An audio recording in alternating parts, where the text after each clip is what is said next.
Oi, quinto ano, tudo bom? Vamos a mais uma linha de história. Então, vamos falar sobre a história do mundo e a história do Brasil, né, principalmente.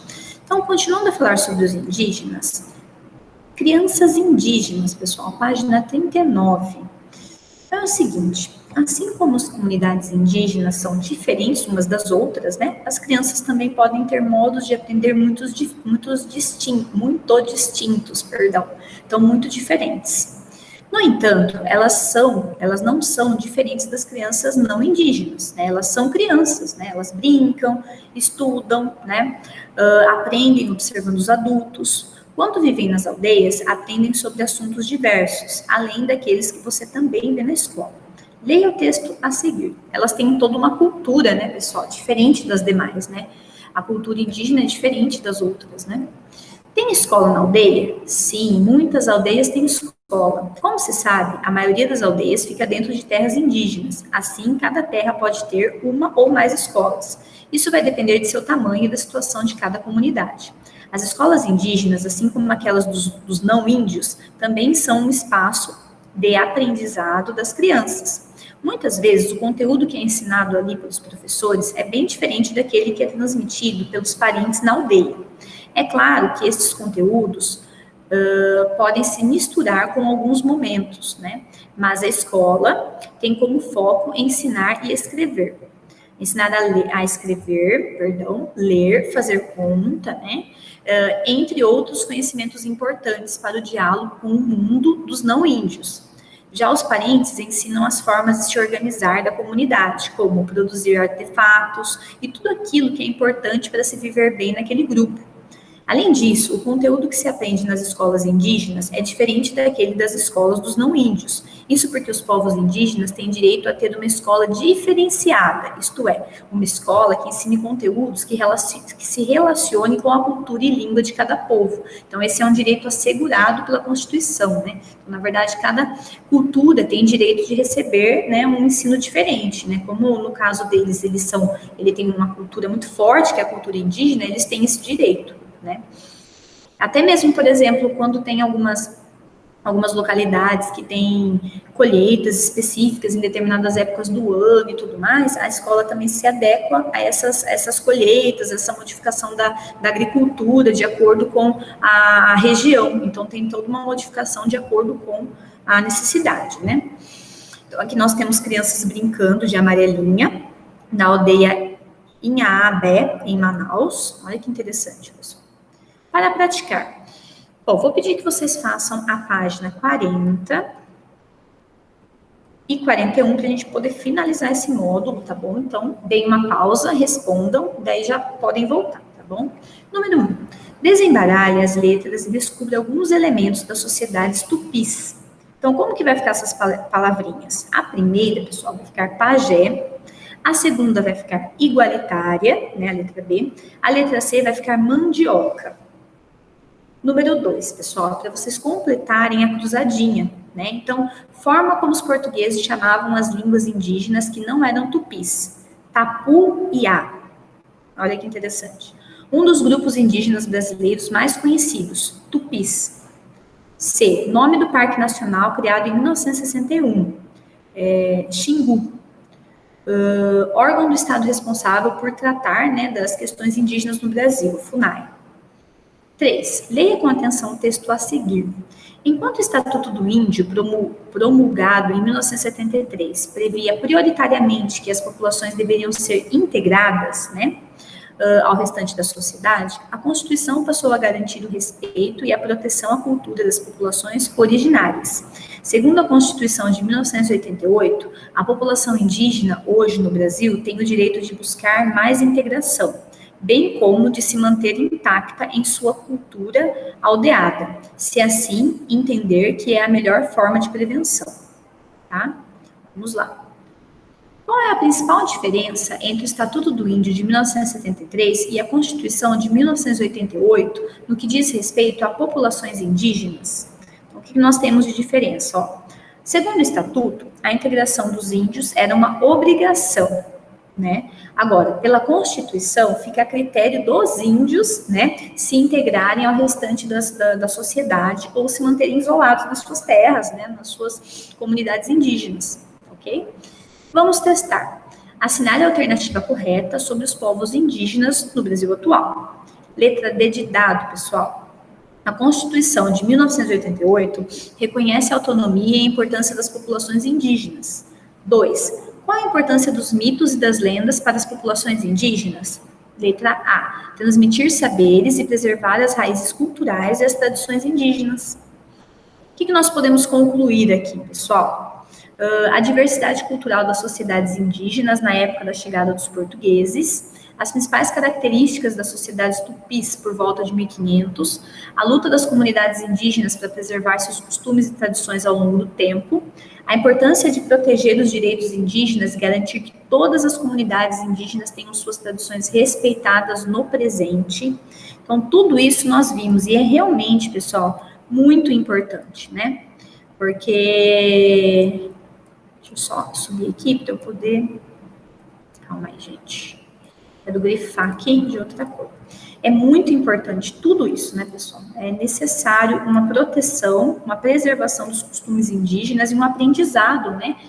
Porque todos esses costumes, essa cultura nos traz muito a aprender, né? Nós temos muito a aprender com os indígenas, né? Os europeus no Brasil, pessoal, módulo 14 agora. Então, vamos lá. A imagem retrata um acontecimento da atual cidade de São Vicente. O que você acha que a imagem mostra? Como a imagem representa a interação entre as pessoas? Então, aqui, pessoal, se vocês analisarem bem, nós temos aí os índios, né? Na verdade, nós temos várias distinções aí hierárquicas, né? Mas, assim, se vocês observarem, existe uma interação pacífica, né? Não tem nenhuma briga, nada, nenhuma desordem, assim, né? Aparentemente, né? Mas se vocês observarem, os soldados estão ali, né? Sempre, né, posicionados para qualquer eventualidade, para poderem atacar, né? Estão até posicionados ali com a espada, e os indígenas estão, né, isolados do lado, né, do outro lado. É como se os soldados estivessem vigiando os indígenas, né, infelizmente. Para começar, como você já viu, até o início do século XVI, o atual território brasileiro era ocupado por diversas sociedades indígenas, com costumes e tradições diferentes. Isso começou a mudar em 1503, quando os portugueses começaram a construir as primeiras vilas e cidades europeias, na América. Nas décadas seguintes, a diversidade das sociedades indígenas começou a ser reduzida, dando origem a um novo tipo de sociedade, que seria a sociedade colonial. Vejam que marco importante, né? Isso resultou, pessoal, em grandes transformações, né? Tanto na parte de vegetação, né, paisagens, né, tudo, construção, a parte de divisão, organização da sociedade, território, tudo, né? E as primeiras comunidades europeias, elas foram crescendo ao longo do tempo. Elas foram ocupando regiões cada vez mais vastas, né, cada vez maiores, e dando origem ao Brasil que conhecemos hoje. Por isso, é importante conhecer a história dessas primeiras comunidades, né, e entender o que há de semelhante e de diferente entre as sociedades brasileiras atuais e as primeiras vilas e cidades criadas pelos portugueses. Então, é muito importante nós percebermos todos esses aspectos aí, né, toda a colonização referente aos europeus, né, aqui no Brasil. Ó, vou grifar para vocês, tá? Então, pessoal, observem que, como o Brasil ele foi colonizado, né, existiu uma presença aí, né, de colonizadores, de pessoas de outros países, né, que foi acontecendo, até virem realmente os brasileiros, né, os brasileiros foram as pessoas que foram nascendo aqui foram, né, chamados de brasileiros e foram criando a nossa povoação, né, nosso povo originário, né, que vem da mistura, da miscigenação aí de muitas raças, né. Consequentemente, né, eles geraram aí muitas tradições para o Brasil, vamos dizer assim, passaram muitas culturas, né, muitos costumes, né, a parte de construção, de organização, de vegetação, tudo, né, bem relacionado ao que eles são, né, então, que eles eram também, principalmente. Então, houve uma colonização, né, então, por isso que o Brasil, ele foi bem, assim, alterado, né, transformado por conta aí dos portugueses, dos europeus. Aí, e depois, pessoal, italianos, né, alemães, né, tantos povos, português já falei, italianos, alemães e portugueses, acho que são os mais, que se concentraram mais aqui no Brasil. Eles realmente colonizaram o Brasil, realmente modificaram muitos aspectos, né, criaram aí parte aí, né, do que nós vemos até hoje. A imagem, número 1. A imagem mostra uma rua atual da cidade de Paraty, né? Vamos observar. No estado do Rio de Janeiro. Você conhece essa cidade ou outra cidade com uma paisagem parecida? Então, pessoal, vai da opinião, né, da opinião não, do conhecimento de vocês. Vocês conhecem alguma outra cidade que tem semelhança aí? Sei lá, em outro estado, né? Ou nas proximidades aqui. 2. É possível encontrar elementos da arquitetura colonial nas cidades atualmente? Quais eram as principais diferenças entre as construções do período colonial e as atuais? Então, pessoal, existia uma construção diferente, né? Lógico, né? Muito antigamente, né? Os materiais eram diferentes, o design era diferente, as cores eram diferentes. Então, tinha realmente uma construção, uma abordagem aí, uma arquitetura totalmente diferente, né? Do que nós vemos nos dias de hoje, né? Então, realmente tem as suas diferenças aí. Embora seja uma arquitetura bem bonita, colonial, né? Para aprender, pessoal, mudanças no território da América. Como você já viu, nos anos anteriores, né, os europeus chegaram à América no final do século XV. Nas décadas seguintes, espanhóis e portugueses começaram a conquistar e a colonizar diferentes regiões da América. Tá? Nesse processo, os europeus entraram em contato pela primeira vez com povos com cultura muito distinta da deles, né? No caso específico do Brasil, os portugueses e as populações indígenas tiveram um primeiro contato amistoso, embora houvesse grande dificuldade de comunicação, por falar em línguas distintas. O escambo foi uma eficiente forma, né, de relacionamento, né, onde os dois povos trocavam objetos entre si e dessa forma conheciam um pouco da cultura alheia. Então, pessoal, eu esqueci de falar dos espanhóis. Eu estava com eles na cabeça e acabei não falando. Mas portugueses, italianos, alemães e espanhóis são os principais colonizadores. E, claro, os índios, né, que estavam aqui desde sempre, né? Então, pessoal, conforme eles trocavam, né, ali produtos, né, informações, na verdade, né, culturas, eles foram se conhecendo melhor. Aqui nós temos o desembarque de Pedro Álvares Cabral em Porto Seguro em 1500, né? Nessa obra é possível observar como o artista imaginou o encontro entre indígenas e portugueses em 1500, né? Na verdade, é um retrato daquela época, né? Que se imagina, né? Entretanto, pouco tempo depois, a cordialidade transformou-se em conflito, infelizmente, né? Os portugueses, por interesse econômico, né, dinheiro, queriam se apossar das terras ocupadas pelos indígenas e explorar suas riquezas naturais. Ainda que as comunidades indígenas tenham tentado reagir, a superioridade militar, em especial pelas armas de fogo, e as doenças trazidas pelos europeus, né, pessoal, sarampo, varíola, gripe, entre diversas outras, deram a eles uma grande vantagem no efetivo domínio do território.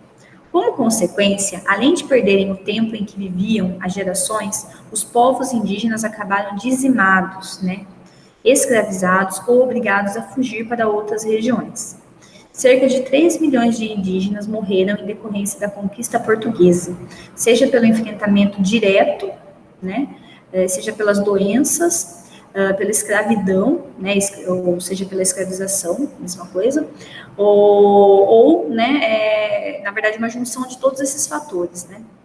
Além disso, muitos grupos indígenas foram obrigados a abandonar seus costumes e a viver em locais chamados de reduções ou aldeamentos. Esses locais foram criados por padres jesuítas e tinham como objetivo ensinar os indígenas a viver como cristãos. Para isso, os padres aprenderam a falar a língua tupi, de modo a se comunicar melhor com os povos indígenas, né, que viviam, né, nos aldeamentos. Esses indígenas passavam a ser chamados de aldeados e aprendiam a falar português, a rezar, a trabalhar com horário fixo e determinados, né, a respeitar as ordens dos jesuítas. Então, pessoal, tudo isso foi acontecendo, né? Eu tô até na dúvida onde eu peço para vocês grifarem de tanta coisa importante. Eu vou terminar e depois eu explico, daí peço para grifar. Nos aldeamentos, as tradições indígenas eram subjugadas e todos os aldeados eram obrigados a viver segundo os costumes cristãos. Por isso, a criação dos aldeamentos ajudou a destruir práticas culturais muito antigas. Porém, isso não significa que os indígenas aldeados abandonaram inteiramente suas tradições.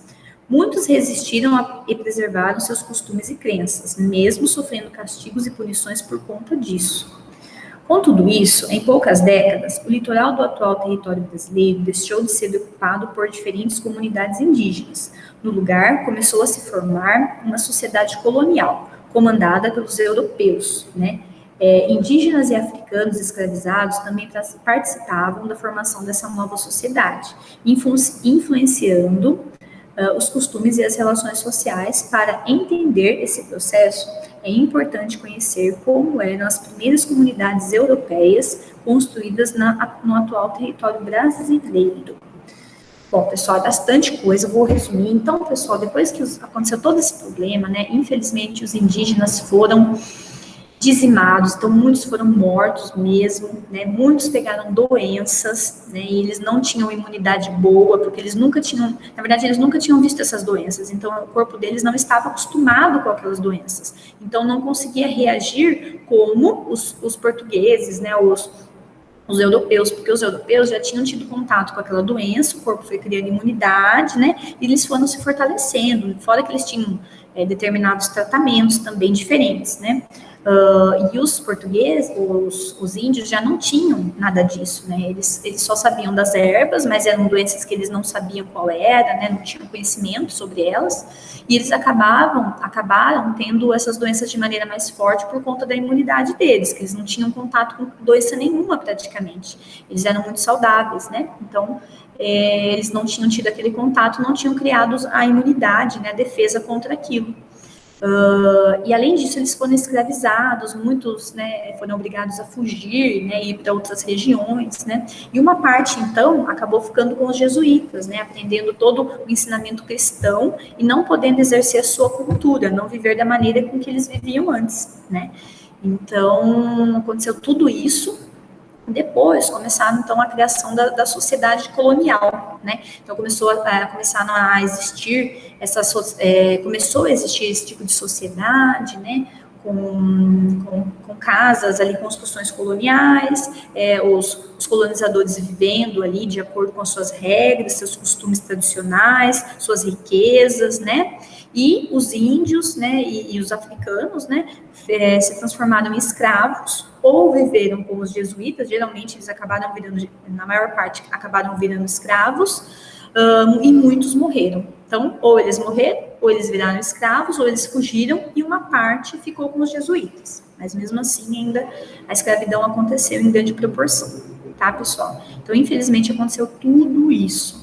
Depois eu vou ver certinho, na próxima aula eu grifo com vocês, tá bom? Pra gente ver qual mais seriam as partes importantes, tá? Então, na próxima aula nós daremos continuidade, pessoal. Um grande beijo a todos vocês, tá bom? Até mais.